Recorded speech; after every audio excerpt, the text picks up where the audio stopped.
Hey, what's up, guys? It's Apollo Chia here, back with a new series. The name of this series is What If Naruto Had Asuras Memories. And yeah, guys, if you haven't, please leave a like and subscribe to my channel before continuing this video. And yeah, guys, it's a story by Asuras Transmigrant. And without further ado, let's begin our story. Our story begins. Senju clan compound. Torches set on the wall cast a flickering light on the bedroom, illuminating the bed on which the Shoda Hokage lay. The glow emanated by the flames mimicked that of Hashirama's life and weakened as the night went on. In his last days, a sudden illness had caught him. All his life, the first had relied on his cell's ability to divide beyond the Hayflick limit in order to regenerate quickly. His healing factor came at a cost, however. His lifespan was shortened. Though in his youth, a time of constant strife and violence, this seemed survival. Besides, he had already done all that he had set out to do, and a man as great as he did not see the necessity in living longer, for he was assured that his will of fire has been passed on safely, entrusted to the capable hands of his brother. It's almost time, Mito, said Hashirama. The red-haired woman, sitting next to his bed, placed a finger on his lips. Silence. Hashirama. Her eyebrows were knitted with worry. You shouldn't move. You should rest, Hashirama, replied the Uzumaki. In spite of what she said, as a skilled sensor, she could feel her husband's life force slipping away, and no amount of resting would prevent death. He was right. Cliché as it was, memories of his life flashed by his eyes. If there was anything more memorable, it was surely his friendship and rivalry with Uchiha Madara. There was no relationship quite like theirs. They were the closest of friends in their youth, and in adulthood the fiercest of enemies. It was contradictory, yet it had still happened, almost as if it was predestined. A nostalgic smirk formed on his lips. Damn you, Madara. Of all the things I'm thinking about before I leave this place. The last rays of light reached his eyes, and the torches on the walls went out, flames extinguished, like that of Hashirama's life. Mito placed a hand on his head and closed his eyelids as a mark of respect for the deceased. A grand funeral was held. Yomotsu Hirasaka, the dead Hokage, opened his eyes, releasing a big sigh, realizing that he was on the road to Yami. The region was cloaked in darkness, and it was every bit as miserable as he had imagined it to be. Time to atone for my sins, he said. Upon heading was the first court of hell, ruled by King Shinko. The complex was a structure which displayed the hallmarks of a traditional Japanese architecture, with thick wooden pillars and a giant tiled roof. The main doorway was huge as well, opening up into a large hall filled with demonic attendants and a titan man, caparisoned with the regalia of the dead god. Senju Hashirama, the king beloved. The Hokage halted down in his path and knelt down to the Shinigami on the marble floor, something that was distinctly different from the rest of the otherwise pursued design of the court. Hi, Shinko-sama. The king brow furrowed. You are a special case. You were the transmigrant of Otsutsuki Asura, a good man with an unresolved feud with his brother, Indra. Indra was reincarnated into Uchiha Madara Hashirama in your lifespan, who still lives at the very moment with both the chakra of Indra and Asura, as he had managed to attain your DNA. This will grant him the Rinnegan, but he won't last long either. I see, Hashirama replied evenly. Years of being the leader of Konohagakure allowed him to contain the shocks of learning this, as with every piece of bad news he had received during his true tenure. On hindsight, Madara Dojutsu visual powers had been extremely powerful, and the Senju was not foolish enough to think that it was beyond his capability to survive their deathmatch using one of the many kinjutsu's forbidden technique in his clan's arsenal. He had heard of one called the Izanagi. It was one of those jutsus you never wanted even your weakest foe to possess, for it made them highly invincible. You shall now be checked for your sins and good deeds. Step before the mirror of retribution, King Shinko ordered, snapping him out of his thoughts. The soul of the Shodai went in front of the mirror, which began reflecting his past life. As a shinobi, he had killed and injured many, but he was a great and honorable man, as well as a vulnerable leader. Well then, your good deeds overweight your crimes of killing. However, you won't cross the silver bridge of Tengoku paradise. You have unfinished business and will be sent to the King Tenri of the 10th Court for reincarnation. Go now. The Shinigami commanded. Hashirama or Asura stepped away from the mirror with understanding. He now knew his purpose in life and was determined to resolve the dispute with Indra in the next life, however he may be. 10th Court of Hell. King Tenrin received Hashirama at his court. The king said, I shall now send you off for reincarnation, but before that, another deity appeared before him. It was Granny Men. She passed him a cup of tea which had held a liquid which he gladly consumed. This tea will take effect immediately after transmigration. You will forget everything in your past life. The king informed him calmly. Do not be afraid. Asura's chakra shall cling to your next life, and if it so happens, my awaken. And now follow me. The king strolled to a wooden wheel, where had 6 sectors. Each was intricately carved with a particle design. One was of a diva, or a god-like being. The next was of an Asura, a powerful armored demon. The third was a human. The fourth decapitated an animal, while the fifth showed a Petra, or a hungry ghost. And the last and the least, being the lowest of the realms of existence, showed Naraka, the path of hell. King Tandrin placed his hand on top of Wheel of Destiny and spun it. But before it even stopped, Hashirama already knew what he was fated to be in his next life. For there was only one path which allowed for such pleasure and suffering, yet rationality in spite of it all.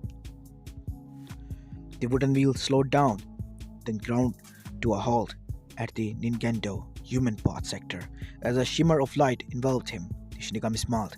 Jane, he said, as Hashirama faded into the light. And thus began the life of Uzumaki Naruto in the small village of Konohagakure no Sato. After the QB attack, the Sandaime Hokage was reinstated. As there was currently no suitable candidate, Hiruzen took it upon himself to take care of his successor's sons, but his abilities and duties limited him from doing so intensively. As such, Naruto was sent to the orphanage with his parentage kept secret. It was done in order to keep his father's enemies at bay. However, this had an adverse effect, as the village citizens held immense hatred for the QB because it claimed the lives of many loved ones. Since they couldn't kill it, they did the next best thing and ostracized it. It's Jinchuriki. By the age of 6, he was kicked out of the orphanage and was given a small apartment by the Sandaime, who visited him regularly to ensure things were running smoothly. This meant that he had to survive on his own, with only the clothes on his back provided by the Hokage and food that he could buy. Anything else was unaffordable, for he had very little allowance. Whenever the villagers saw him on the streets, they spat at the clueless toddler. Venomous words filled their mouths, and even merchants and vendors refused to sell things to him.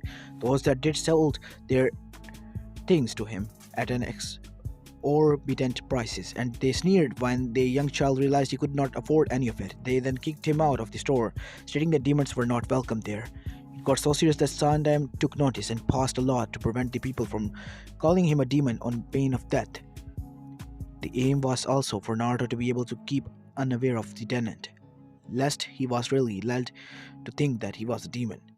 Hiruzen even went as far as to send his personal envoy team to watch the boy 24/7 in case the village gained any thoughts of injuring the innocent boy. Alas, since they could not openly attack him, verbally or physically either, the villagers then did the worst thing imaginable next to it. They deprived the boy from friends by telling their children to stay away from that child, effectively isolating him. The poor lonely kid was only accepted by one store, Ichiraku Ramen. It was a simple ramen stand run by a 50-year-old man named Tenuichi and his young daughter Ayame. Whenever the rains were too heavy or the nights too cold, Naruto sought refuge at the stand, the only establishment that would not turn him away. There he was treated to a nice warm bowl of ramen, while the friendly waitress talked to Naruto as if he was her younger brother. This led to Naruto calling her Ayame Ne-chan. Not that she minded, as he knew that the boy was desperate for familial love. He had no family or friends, and that was really something that she found sad. And so they continued to provide such a service for all the years in Naruto's childhood, until he was old enough to be independent.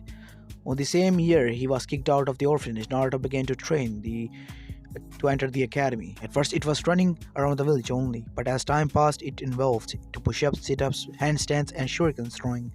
Every day, the amount of repetition increased till he was dead beat. But even as he collapsed on the concentrate concrete, he ended every day with a smile, knowing that he had spent it well improving himself. After countless applications and bugging his grandfather figure, the Sandam was finally persuaded. He was allowed finally to attend and enter the academy at the age of 9, a year earlier than his peers entered the school. Even then, his teachers were ruthless, withholding teaching material and even kicking him out of the class for the slightest reason. The boy never knew why. All this while, he ended up failing the 2-year course, where he was supposed to graduate at 11. He failed the final exam and had to retake the year's course. By then, his peers of the same age just finished their first year, so he had to take his final year together with them. Fortunately, he had a nice teacher this year. The instructor was Yumino Iruka. Although he saw Naruto as a nuisance in class due to all the pranks he pulled and disruptions he caused, the Chunin understood that Naruto was seeking attention because of his sad childhood. Because of that, he decided to treat him better than the other teachers and taught him properly, only telling him off lightly when absolutely needed. He eventually became a surrogate brother to the young blonde, eventually even occasionally treating him to ramen after class. Ruka strongly instilled the will of fire on him, influencing Naruto to become the Hokage. Oh, what an irony. For his past life, he was the one who created the will of fire that would be passed on for many generations to come. At the end of it, Naruto was still a happy boy. However, he was treated as the dead last in the class because he could not graduate the previous year. The reason was simple. Naruto could not perform the Bunshin no Jutsu, Clone Jutsu, one of the 3 basic jutsus academy techniques that every student was required to execute in order to graduate as a genin. For that, he was deemed as a failure. Sorry, it was written here as deemed. Anyways, continue with our story. But no one realized that it was because he had too much chakra to control properly, a result of what he was holding in his body. Naruto wasn't very concerned about that and instead chose to focus on the rest of the shinobi arts such as taijutsu, polytechnique and fuinjutsu, the 2 arts which didn't require much chakra control. Many of his classmates thought him to be a loser except a selected few: Abura Meshino, Nara Shikamaru, Akamichi Choji and Hyuga Hinata. They were all the children of their clan heads, as were most of the other class members of his. Uchiha Sayori was the top in the class. She was the daughter of the Konoha military police force chief Fugaku Uchiha. However, due to an incident where her brother Uchiha Itachi massacred the entire clan, Sayori was an emo princess, hell-bent on revenge to restore her clan reputation. Naruto disliked her because she was always looking down on him, calling him a dope or Usatonkachi. Haruna Sakura was born from a civilian family. She had no skills whatsoever, except for being book smart. She was Sayori's fangirl and treated Naruto with affection, believing him to be useless as well. Naruto disliked Sakura as well, or any of Sayori's fangirls for that matter. Inuzuka Kiba was the son of Inuzuka clan head, Inuzuka Tsumi. He was loud and brash as well as impulsive. However, he had skills when it came to taijutsu, as well as being proficient in his clan's ninja techniques. His companion was Akamaru, a ninken, which was what everybody in his clan possessed. Apart from some minor arguments, Naruto got along well with the Inuzuka and he considered the bond to be a rival between them. Yes, he still looked down on him, but it was all in the name of rivalry. Aburameshino, son of Aburameshibi, the Aburame clan head, was a stoic individual. He was quite capable in taijutsu and specialized mainly in clan's techniques, which involved using insects in the bodies. Don't ask why or how. Shino was intelligent and calm, something which Naruto respected, but he found out that he was too quiet, outright befriended him. Hyuga Hinata, daughter of the Hyuga clan head Hyuga Hiyashi, was very shy and meek Konoichi. As a result, she had low self-esteem and confidence in her abilities and frequently stuttered in her speech. This worsened when Naruto was in the vicinity as she held affections for the blonde boy.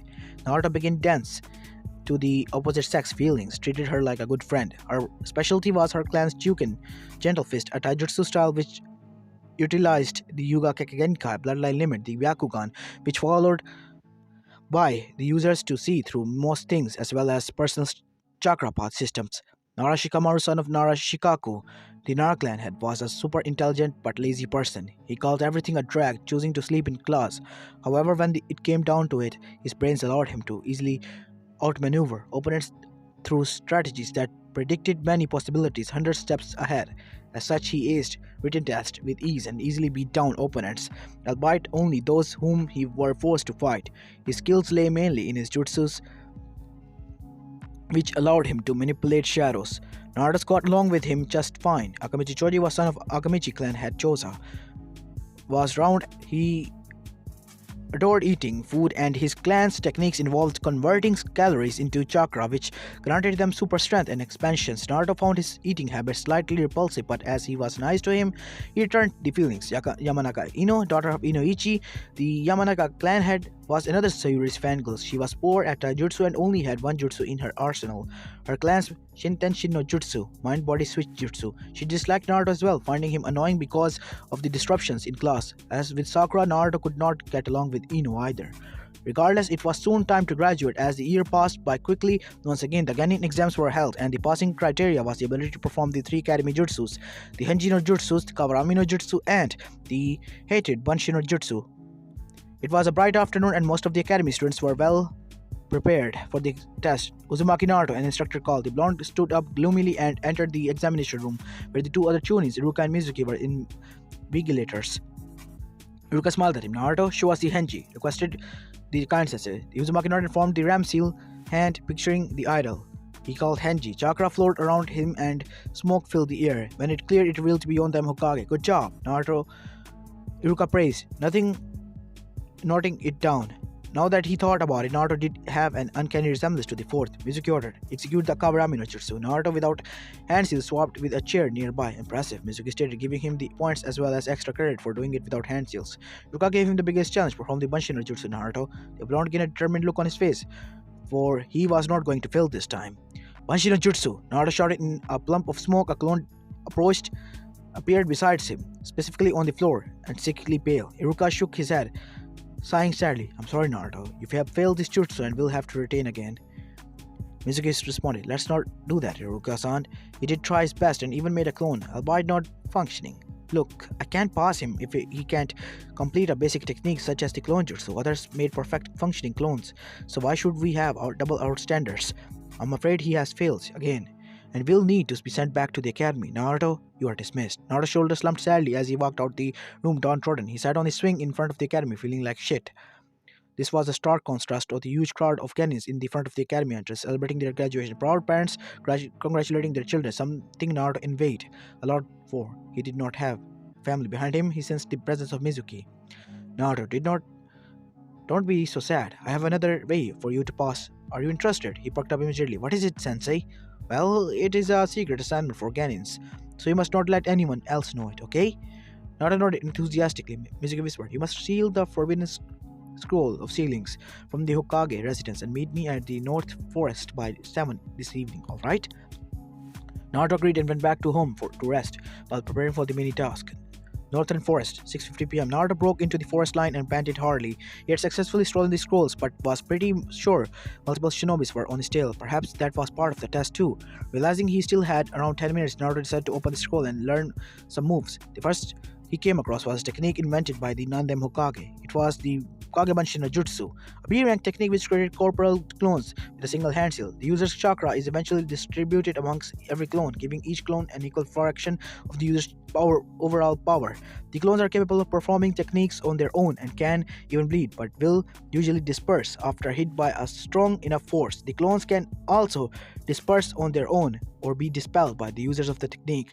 A characteristic that is unique to the Shadow Clone Jutsu is that any experience the clones gain during their existence is transferred to the user once they are dispersed. Similarly, because they are clones of the original, any chakra that the clone possesses will return to the original after them being dispersed.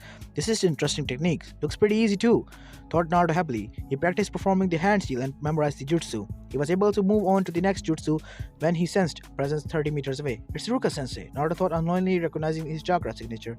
He sealed the scroll and waited patiently. 10 seconds. Ruka appeared. It's over, Naruto. Return the scroll. The Chunin stated. You got me, Ruka-sensei, Naruto replied cheerfully. Do I pass now? What do you mean? What makes you think you will pass once you steal the scroll of sealings? Ruka demanded, getting slightly annoyed. Well, Mizuki sensei said so. Oh, he's here. Naruto informed, detecting the other Chunin's presence. There he was, standing on the branch of the tree, with two Puma shurikens strapped on his back. Naruto, give me the scroll. Mizuki ordered. It was at that moment that Iruka realized Mizuki had used Naruto to get the scroll of ceilings. Naruto, don't listen to Mizuki. He's a traitor that just used you to get the scroll. Iruka warned. Naruto was conflicted, his gaze switching between both instructors. Iruka is just lying to you because he doesn't want you to have the scroll. Mizuki stated. In fact, they've been lying to you all this while. Since that decree 9 years ago, everyone knows except you. Iruka's eyes widened, knowing that he was about to reveal Naruto's Jinchuriki. Mizuki, stop! The tune is sneered. Decrees that no one can tell you that the nine-tailed demon fox is inside of you. The fox spirit that destroyed the village 12 years ago has taken over you, Naruto. You are the Kyubi no Yoko. With such a revelation, understanding dawned upon the young boy. Now he knew why they stared at him as they did. His body was frozen, filled with much hatred. He could feel something within suffering. Mizuki smirked and grabbed multiple projectiles, launching them at Naruto. Die, demon! Ruka instantly pushed the blonde away, taking the kunais and shurikens for his favorite student. He was pinned against the wall, bleeding badly. Naruto watched in helpless horror. Iruka-sensei, Naruto, just run! Iruka urged. There was no way he was going to let the scroll fall into the traitor's hands. Mizuki, however, picked up Iruka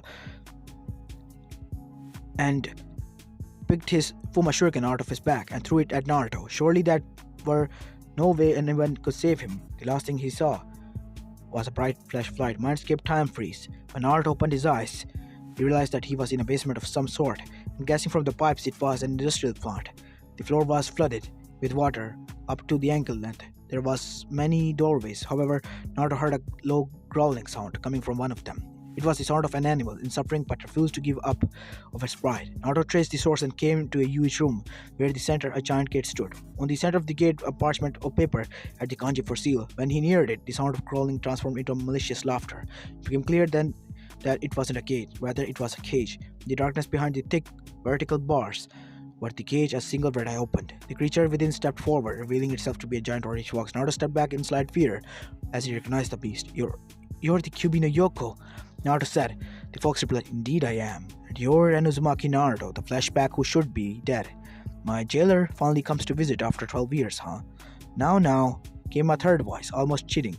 Kurama-kun, do you have to be so rude? My patience wears thin, Asura-kun. The named beast Kurama replied, Say what you have to say.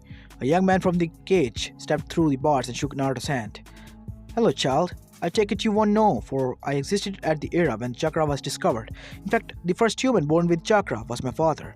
Naruto racked his brains on the legends of chakra before finally saying, Your father was Rikudo no Sanin, sage of the six paths?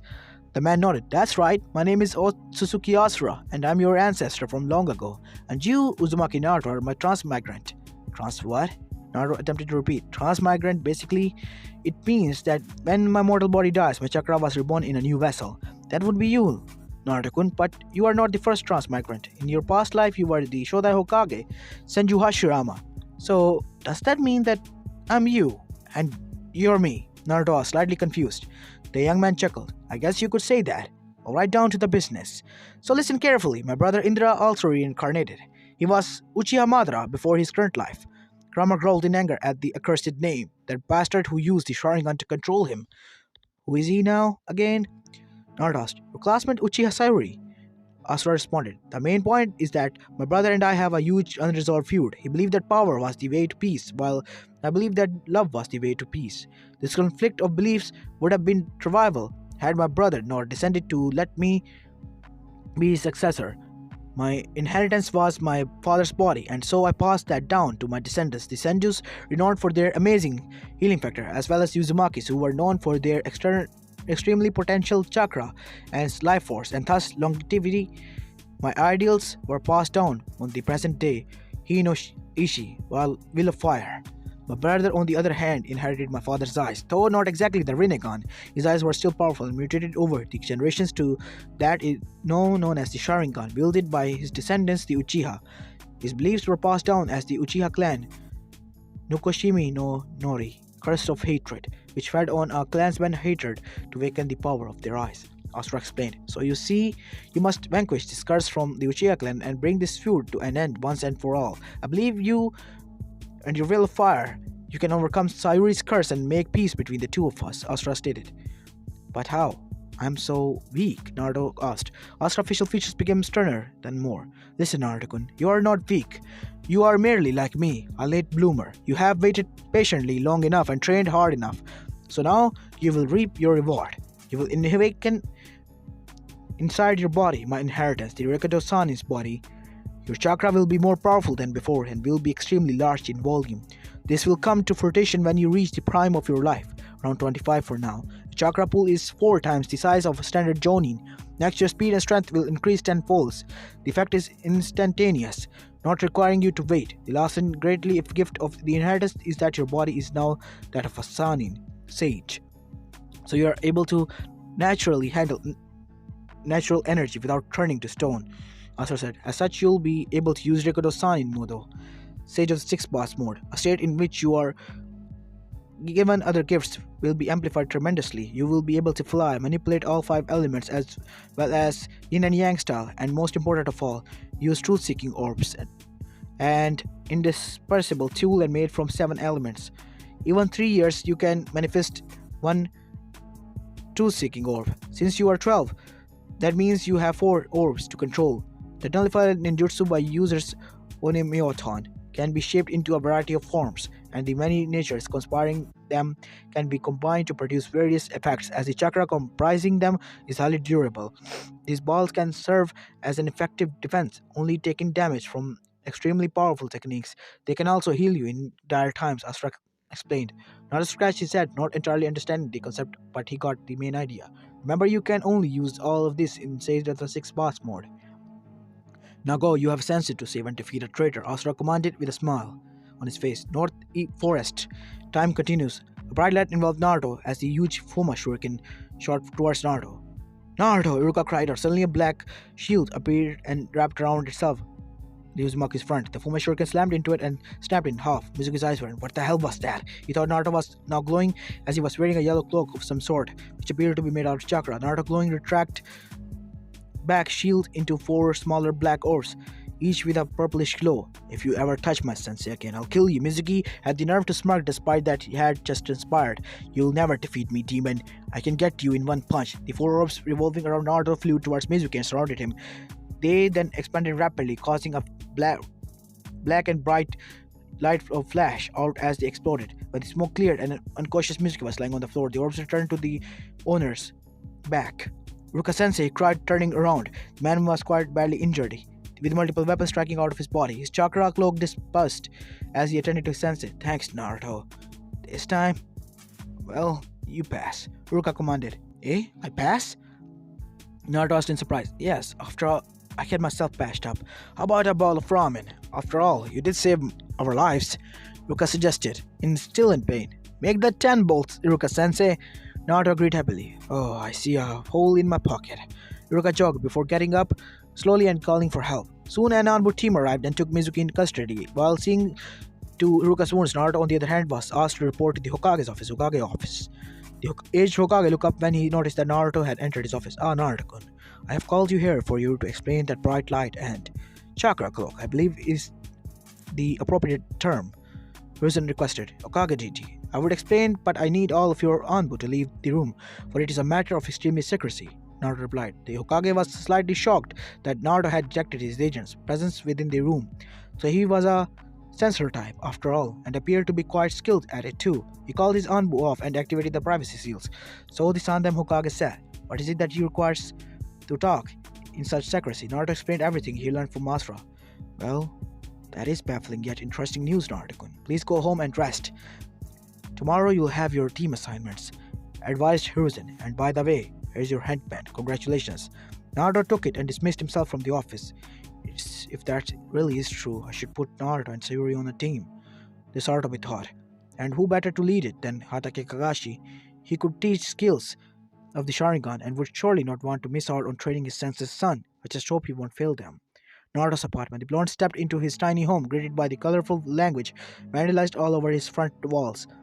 He sat on his bed, just wondering what the hell had just happened, so it seemed he had unlocked some crazy-ass powers that he could barely comprehend. I still don't understand, came Asura's voice, startling him. Let me give you a theory lesson on the elements, specifically on Meoton, to help you understand the mechanics of the Gurodama. Asura introduced entering Professor mode. Onmyothon is a combination of the Inthon Yin style and Yothon Yang style simple, not a nodded. Inthon chakra gives form to objects. It is everything that requires creation, such as Genjutsu or the Nara clan's shadow technique.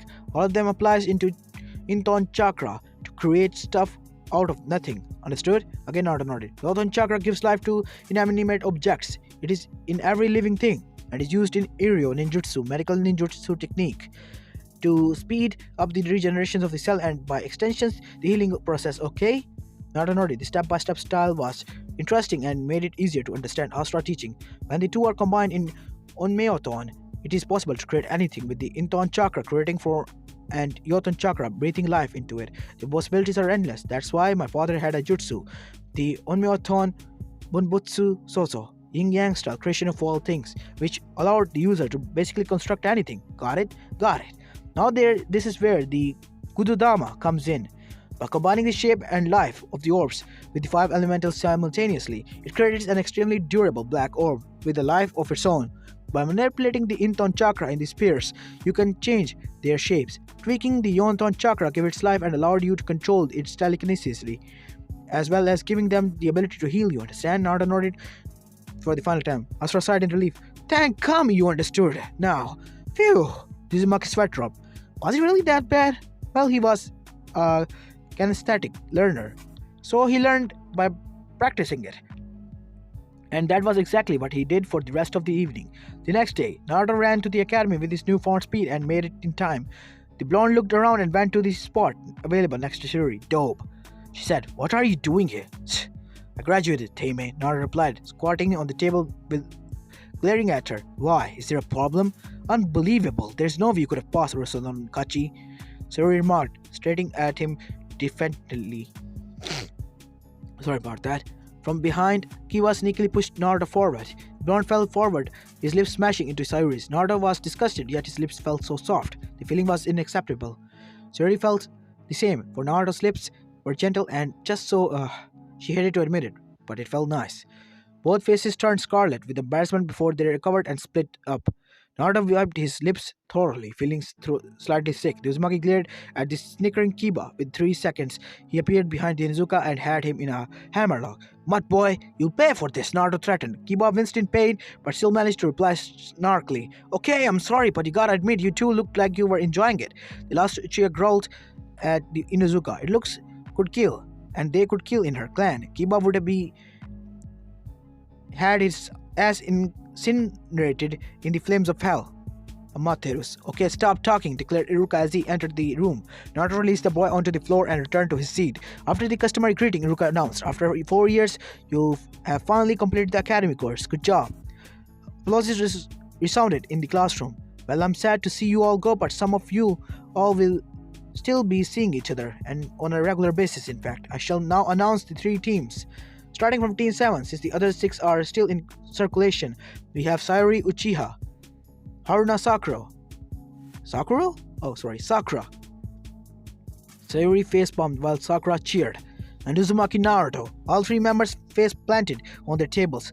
Your sensei is Hatake Kagashi. Teammate Inuzuka Kiba, Abura Mishino, and Hyuga Hinata. Your sensei is Yuri Kurenai.